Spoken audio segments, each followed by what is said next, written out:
Hello, the internet. Matthew here, coming to you from the shores of New Mill Pond, here in the spacious Blydenburg County Park. It is an uncharacteristically humid Long Island summer day. I want to thank you for tuning in, and of course, carry right along from the last piece. Today, we're going to talk about the importance of connection to others. Gary Vaynerchuck often discusses the fact that just as television usurped the radio in terms of attention and influence in the late 1960s, the web has usurped television in the same manner over the last few years. Except the difference is now the big companies haven't figured that out yet.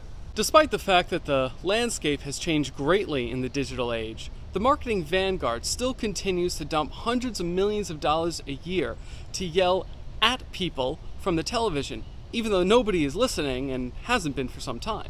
Think about your own habits. If you're watching a show that isn't streaming or hasn't been recorded in your DVR, otherwise known as live television, you're most likely scrolling through your phone during the commercials. What this means for anyone who wants to start something new is that while the big, slow, dumb corporate dinosaurs are screaming at the deaf, the rest of us have access to a machine, usually in our pocket, that allows us to put our face and voice in front of anyone on earth with a similar device. Although, as I mentioned in my last vlog, this does come with an obvious drawback: how to stand out in a flooded marketplace. Seth Godin is not only a massively successful entrepreneur, he's the author of several best-selling books on business and marketing, including Linchpin, The Dip, Purple Cow, and of course, Tribes. We need you to lead us. In early 2003, he gave a speech at a TED event that is still relevant today. In his lecture, he talked about a Japanese word, otaku, which described a person who is obsessed with something, usually in pop culture. In late 2017, he was the keynote speaker at ConvertKit's Craft and Commerce Conference, where he spoke about a Zulu word, sawubona, which means, I am present with you. In both speeches, he displayed a common bell curve depicting the human population, and he explained that to spread an idea throughout the human population, you do not need to try to reach the people in the middle of the curve. You need to reach the people at the fringes.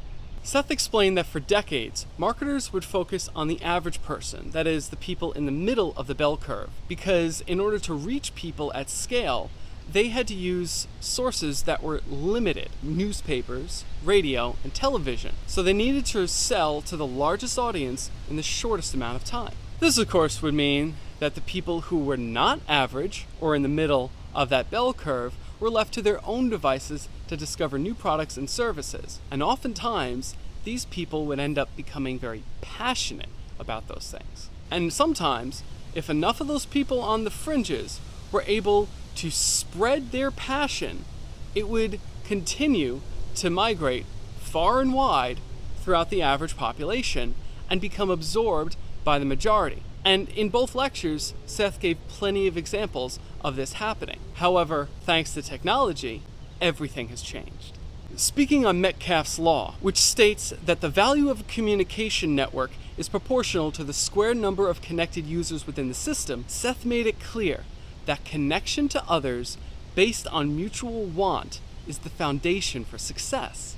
What's more, people on the fringes are now more accessible to each other than ever before. Thanks to the internet, limitless numbers of groups of people can be drawn together based on a passion for the strangest of things. At one time, dressing up baby goats was thought to be an odd fixation that might get you shunned by your peers. But now, enough people are doing it so as to warrant online shops to start selling clothes to people who like to dress up their farm animals. Thanks to the internet, the list of fringe interests that could find space in the open marketplace is endless, because it's not interests that are coming together, it's the people being able to share in what they feel is important that are now able to connect with each other. In short, otaku are experiencing sawubona.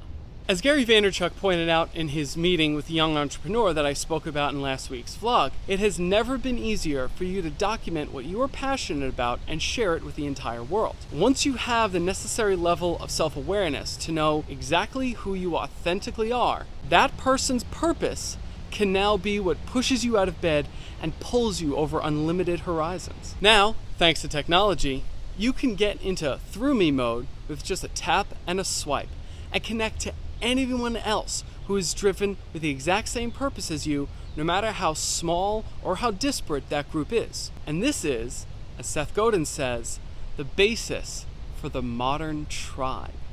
Your assignment for this week is to tell us down below what your otaku is. What's something that you're obsessed with or drawn to that very few people are? Or perhaps you have a large group of cohorts, but they're mostly online. Do you have a number of special interests that actually converge? Tell us about it down below. I'll be back next week with another vlog and another assignment. Please make sure you subscribe to this channel and hit the notification bell if you haven't already. And be sure you're following on Instagram and Twitter as well. And as always, all links to all relevant material will be down in the description below. And please, if you've gotten something out of this vlog, make sure you share it with others. For now, this is Matthew of Monster Health and Fitness signing off. I'm reminding you that there is no portal to utopia. We're going to have to take the long way around.